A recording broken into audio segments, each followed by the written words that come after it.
معلومة قانونية عن الإشكال الأول في التنفيذ. هل الإشكال الأول في التنفيذ يوقف التنفيذ؟ أيوة، الإشكال الأول يوقف التنفيذ. طب أعمل الإشكال إزاي؟ عندنا طريقتين في الإشكال. الطريقة الأولانية أمام المحضر، أول ما يجي المحضر وقت التنفيذ أقول له أنا بستشكل، أنا منفذ ضدي بستشكل، وبيعمل لك إجراءات الإشكال وحضرتك مع المحضر، ويدفعك الرسوم، ويدي لك الجلسة تاني يوم في المحكمة.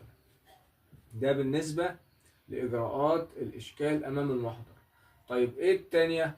التانية إن حضرتك بتروح للأستاذ المحامي، ويكون بيعمل عريضة دعوى إشكال قبل إجراءات التنفيذ بمدة كافية، يعني مثلا أسبوع، 3 أيام، 5 أيام، الكلام دوت.